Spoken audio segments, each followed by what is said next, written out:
شکریہ احسن بھائی. دیکھیں افغان طالبان نے دیکھا جائے تو ملک کو فتح کیا ہے جی, اور انہوں نے سارے اندازے غلط ثابت کر دیے. انٹیلیجنس ایجنسیاں امریکہ اور برطانیہ کی ان پہ الزامات آ رہے ہیں کہ ان کو اندازہ ہی نہیں تھا کہ یہ سارا کچھ اتنی جلدی ہو جائے گا.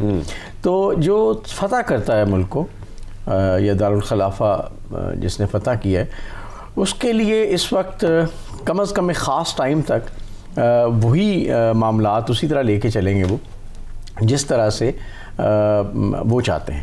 تو میرا نہیں خیال کوئی الیکشنز کی بات ہوگی, میرا نہیں خیال کوئی جمہوریت کی بات ہوگی. ہاں تھوڑا بہت یہ ہو سکتا ہے کہ پہلے گورنمنٹ اسٹیبلش کی جائے, پھر یہ دیکھا جائے کہ اب کابل تو آپ نے ٹیک اوور کر لیا, اس کے بعد آپ ملک چلانا بھی تو ہے نا.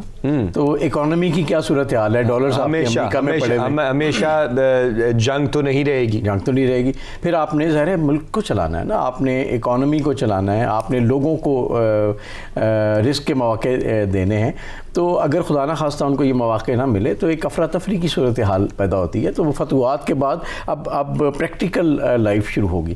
تو اس کے لیے آپ دیکھیں ابھی اسٹیٹ بینک تو خالی پڑا ہے, وہاں پہ ان کی سارا جو پیسہ ہے وہ تو امریکہ کے بینک پہ پڑا ہوا ہے. صحیح, امریکہ نے اس کو فریز بھی کر لیا 10 بلین, وہ بھی اسے منجمد کر چکے ہیں. تو یہ اب ایسی صورتحال ہے جس کو اب مختلف انداز میں دیکھنا پڑے گا طالبان گورنمنٹ کو بھی. اور انسانی حقوق کی جو باتیں ہو رہی ہیں, خواتین کے حقوق کی باتیں ہو رہی ہیں, یہ ایک معاملہ ہے. وہ تو پاکستان کی طرف سے موقف اختیار کیا گیا نا کہ جتنے وعدے کیے گئے ہیں ٹیبل پہ بیٹھ کے وہ پوری امید ہے کہ وہ پوری کریں گے, ایسا آرمی چیف کی جانب سے کہا گیا ہے, جو کہ ایک اچھی بات ہے. جی بالکل. اور یہ بڑی اچھی بات اس طرح سے ہے کہ دیکھیں اس وقت پاکستان ماڈریٹر ہے بٹوین افغانستان اینڈ جو ویسٹرن پاورز ہیں ان کے بیچ میں, اور چائنا سے بھی کسی حد تک. تو اس میں ڈیفینیٹلی کمیونیکیشن جو ہوتی ہے تھرو پاکستان ہوتی ہے. تو یہ جو وعدے وعید کرائے گئے طالبان کو بتایا گیا, اور میرا خیال ہے اس دفعہ طالبان نے تھوڑا سینسیبل انداز میں چیزوں کو لیا ہے, کوئی خون خرابہ نہیں کیا, کوئی اس طرح کے معاملات نہیں کیے جس سے اس ابھی تک کم از کم کوئی ان پہ اعتراض اٹھ سکے, خواتین کے حوالے سے بھی اور ادروائز بھی, ان کے مخالفین کے حوالے سے بھی. اب دیکھا جائے تو میں جیسے کہہ رہا تھا, اب چیلنجز یہ ہیں, اکانومی کیسے چلانی ہے, لوگوں کو روزگار کیسے مہیا کرنا ہے. بہت سارا جو اسلحہ امریکن چھوڑ گئے ہیلی کاپٹر سمیت, ظاہر ہے طالبان تو اس کو نہیں چلا سکتے, اسٹیٹ بینک کو طالبان تو نہیں ابھی چلا سکتے, وہ ایکسپرٹیز ان کو گین کرنی ہے.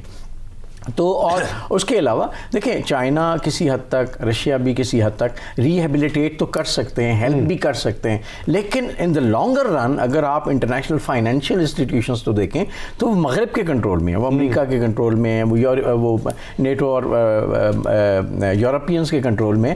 تو وہاں ایک الائنمنٹ ان کو بنانی پڑے گی, کیونکہ آپ کو کہیں نہ کہیں اپنی اکانومی چلانے کے لیے ان کی معاشی مدد کی ضرورت پڑے گی.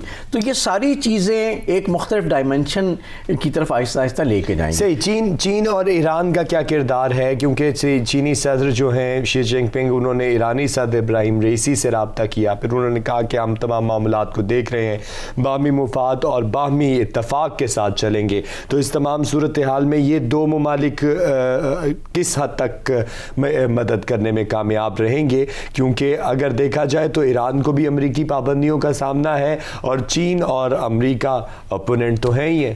جی بالکل. دیکھیں ہم جیسے لاسٹ ویک بھی ہم بات کر رہے تھے احسن بھائی کہ جب ہم بات کر رہے تھے کہ افغان صدر ریزائن کر دیں گے یا ملک سے نکل جائیں گے, طالبان کنٹرول کر لیں گے, اس وقت نظر نہیں آتا تھا کہ سچویشن نہیں بنی ہوئی تھی. اور افغان صدر جو تھے وہ بھی بارہا کہہ رہے تھے کہ کچھ بھی ہو جائے میں تو بالکل نہیں استعفیٰ دوں گا, ہر صورت بالکل کچھ کرنے کی نہیں میں پوزیشن میں کوئی بھی اس ٹائم, اور میں تو ایسے ہوں ویسے ہوں, یہ کر رہوں گا وہ کر لوں گا. لیکن الٹیمیٹلی وہی جو نظر آ رہا تھا. اور اس کے بعد ساتھ ہم نے یہ کہا تھا کہ دیکھیں چائنا اور رشیا جو ہے ان کا بڑا امپورٹنٹ رول ہوگا پاکستان کے ساتھ مل کے اس وقت طالبان گورنمنٹ کو کس طرح سے انہوں نے سپورٹ کرنا ہے, کس طرح سے ان کی communication towards out side world لے کے چلنی ہے.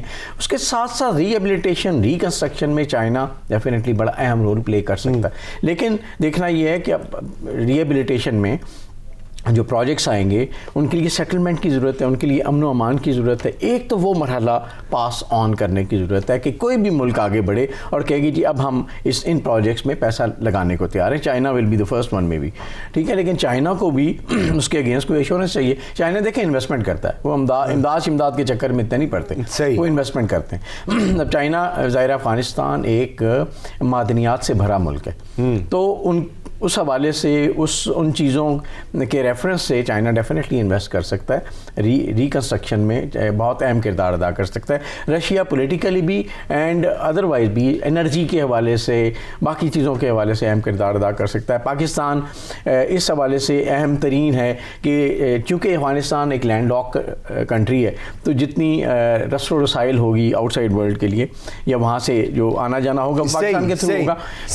جی دیکھنا یہ ہے کہ امن کی طرف راستہ کب اور کس وقت جو ہے چلتا ہے. اسی کے اوپر مزید بات کرتے ہیں. بریک پہ جا رہے ہیں ناظرین, بریک پر جا رہے ہیں اور واپس آئیں گے تو بات کریں گے کہ طالبان کو بھی مزاحمت کا سامنا ہے اور کن کی مزاحمت کا سامنا ہے, اس پر ہمارے ساتھ رہیے گا.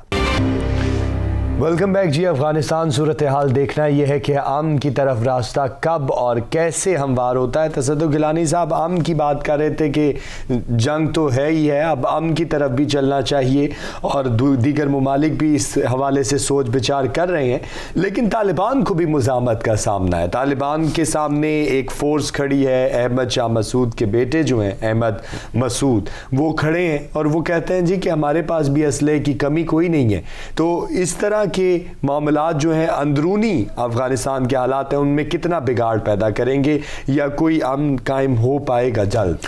جی احسن بھائی دیکھیں, ابھی تو ایک فیز شروع ہوا ہے. جی ایک فیز وہ تھا جس میں آپ نے آ کے کابل کو ٹیک اوور کر لیا. دوسرا فیز جیسے ہم نے کہا وہ ایسا ہوگا جس میں بہت سارے چیلنجز ہوں گے. ایک ٹائپ آف چیلنجز کی ہم بات کر چکے ہیں. دوسرا چیلنج ہوگا انٹرنل اسٹیبلٹی کا. جیسے بہت سارے افغان گروپس ہیں, شمالی اتحاد کے پرانے لوگ ہیں, جس وقت آپ کو بہت سارے لوگ وہ نکل بھی چکے ہیں افغانستان سے, لیکن کچھ لوگ وہاں موجود ہیں اور وہ ریزسٹ کرنا چاہتے ہیں. ان کے پاس سپورٹ بھی ہے, ان کے پاس اسلحہ بھی ہے. ان میں احمد شاہ مسعود کا گروپ بھی شامل ہے جنہوں نے پچھلی دفعہ بڑا اہم رول پلے کیا تھا, بہت ساری طاقتوں کو اکٹھا کیا تھا اس کے بعد, اور ایک خاص ایریا میں ان کا کنٹرول بھی رہا ہے. دوسری بات, اور دیکھیں ابھی بھی آپ دیکھیں 60-70-80% کے قریب آپ چلیں مینیج کر لیا, باقی 20-30% افغانستان یا شاید اس سے زیادہ ابھی بھی مختلف گروپس کے کنٹرول میں. تو ان کو کیسے آپ الائن کرتے ہیں, کس طرح سے ان کو اقتدار میں شامل کرتے ہیں, کس طرح سے ان کو کنونس کرتے ہیں کہ ایک نیشنل گورنمنٹ کو فارم کیا جائے, ملک کو اسٹیبلائز کیا جائے. پھر اس کے علاوہ اور گروپس ہیں. دیکھیں وہاں پہ آئی ایس والے لوگ بیٹھے ہیں, بے شک چپ کر کے بیٹھے ہیں, بٹ بیٹھے ہیں. القاعدہ کے کچھ لوگ بیٹھے ہیں, ٹی ٹی پی کے لوگ بیٹھے ہیں. ان کو آپ نے کس طرح سے مینیج کرنا ہے کہ وہ یہاں آپ کے ملک سے, افغانستان سے کس طرح وہ نہ خطرہ ہو ہمسایہ ممالک کو, امریکہ کو, یورپ کو, ان سے. تو یہ بہت سارے چیلنجز ہیں, اور میرا خیال ہے اگر ان کو اگر کہیں بھی کوئی انٹرنلی, جیسے دیکھیں نا 1/3 آبادی کے بارے میں کہا جاتا ہے کہ اگلے چند ہفتوں میں وہ بڑی بھوک کا شکار ہو سکتے ہیں, ٹھیک ہے نا. تو اس طرح اگر یہاں پہ تھوڑی سی کہ معاملات اکنامک سطح پہ ایسے آئے, لوگوں کے عام آدمی کی زندگی پہ بہت زیادہ بوجھ پڑا, تو ایسے مواقع پیدا ہو سکتے ہیں کہ اس طرح کے گروپس کو موقع ملے اور وہ کوئی نہ کوئی گڑبڑ کریں, اور اس کے ساتھ انٹرنیشنل کمیونٹی بھی بہت زیادہ کرٹیسائز کرے. ان کو ڈیل کرنے کے لیے بھی حکمت عملی بنانا پڑے گی, جہاں بہت سارے چیلنجز ہیں. ہم نے ابھی بات کی, جیسے عامر چیف کے حوالے سے بھی بات کی, انہوں نے کہا کہ خواتین کے حقوق کے حوالے سے اور جتنے بھی انسانی حقوق ہیں ان کے حوالے سے جو وعدے کیے گئے ان کے اوپر بات کی جائے گی اور وہ وعدے پورے بھی کریں گے. لیکن میرا یہاں پہ ایک بنیادی سوال ہے, اگر امید تو یہی ہے کہ وہ پورے کریں گے, لیکن اگر وہ نہیں کر پاتے اور ان کا اپنا ہی کوئی شریعت کی آڑ میں جو نظام انہوں نے چلایا, جیسے پہلے ہم نے پریویس دیکھا, تو کیا صورتحال بنتی ہے اس وقت, پھر کس طرح کا ماحول بنے گا؟ جی دیکھیں, طالبان ایک تو تھوڑے ماڈیفائڈ فارم میں اس وقت آئے ہیں. ہوپفلی وہ ابھی تک باتیں سن رہے ہیں, جو آرمی چیف نے جو باتیں کہی ہیں وہ ابھی کچھ نہ کچھ باتیں لگ رہا ہے کہ وہ سن رہے ہیں, انہوں نے ان پہ عمل کیا ہے. لیکن ضروری نہیں ہے کہ لانگ ٹرم میں اس طرح کے معاملات رہیں, اور کہیں اگر ایسا موقع آتا ہے کہ وہ کچھ ایسے اقدامات کرتے ہیں جس سے انسانی انسانی حقوق کے مسائل پیدا ہو جائیں، جس سے انٹرنیشنلی کوئی انٹرنیشنل کمیونٹی کے اندر کوئی کنسرنس پیدا ہوں یا انسٹیبلٹی کوئی اس طرح کی بڑھے، تو پھر انٹرنیشنل کمیونٹی دوبارہ سے حرکت میں آ سکتی ہے، اکنامکلی آئے، وہ فزیکلی آئے، کچھ نہ کچھ ایسے انٹرفیئرنس ہو سکتی ہے۔ تو اس لیے طالبان کو بڑے محتاط انداز میں چلنا پڑے گا اور اپنا وہ امیج دنیا کو پیش کرنا پڑے گا کہ وہ سب کے لیے ایکسیپٹیبل ہوں، سب کے ساتھ مل کے کام کر سکے، اور اس میں اقلیتیں بھی، خواتین بھی، جو ان کے مخالفین ہیں وہ بھی ایک پرامن زندگی گزار سکیں، اور انٹرنیشنل کمیونٹی کو بھی اور ہمسایہ ممالک کے بھی ان سے خطرہ نہ ہو۔ صحیح، خطرہ نہ ہو، اور انہیں ایک مکمل حکمت عملی کا مظاہرہ بھی کرنا پڑے گا۔ ابھی تک تو وہ بہت سنبھل کے چل رہے ہیں، دیکھتے ہیں آگے کیا ہوتا ہے۔ انٹرنلی تھوڑا سا بات کرتے ہیں۔ وعدے وعید تو ہمارے ہاں بھی بہت کیے گئے گورنمنٹ میں آنے سے پہلے، لیکن گورنمنٹ میں آنے کے بعد وہ سارے وعدے جو ہیں ہوا ہو گئے۔ اس وقت جو ہے احساس پروگرام کے دائرہ کار کو وسیع کرنے کی بات کی جا رہی ہے، کوئی بھوکا نہ سوئے پروگرام کو وسیع کرنے کی بات کی جا رہی ہے، تو دوسری جانب بجلی کی قیمت بھی بڑھنے کی بات کی جا رہی ہے۔ عوام کیا کریں گے؟ دیکھیں احسن بھائی، ہم پہلے ایک دفعہ بات کر چکے ہیں کہ آپ لوگوں کو بھکاری نہیں بنا سکتے۔ بے شک ان کے آپ خوراک کا خیال رکھیں، ان کی ضروریات کا خیال رکھیں، لیکن زیادہ اہم یہ ہے کہ ان کے لیے روزگار کے مواقع پیدا کریں، ان کی عزت نفس بحال ہو، وہ خود محنت کر کے کما سکیں، بجائے اس کے کہ وہ شام کو یا دن کو کسی جگہ جا کے کھانا کھائیں اور آ کے ناکارہ بیٹھ جائیں۔ تو قوم کو ناکارہ نہیں بنانا، قوم کو کارآمد بنانا ہے۔ تو میرا خیال ہے تھوڑا یہ اچھا ہے، غریب آدمی کا خیال رکھا جا رہا ہے، لیکن اس پروگرام کی ڈائریکشن روزگار کی طرف موڑنے کی ضرورت ہے۔ صحیح۔ ایک تو بات یہ ہے، دوسری بات جو آپ نے کہی کہ آپ دیکھیں ایک عام آدمی جو محنت سے مزدوری سے گزارا کرتا ہے، اس کی زندگی پورا خاندان چلا رہا ہے، بالکل پورا خاندان، اس کی زندگی اجیرن ہو گئی ہے۔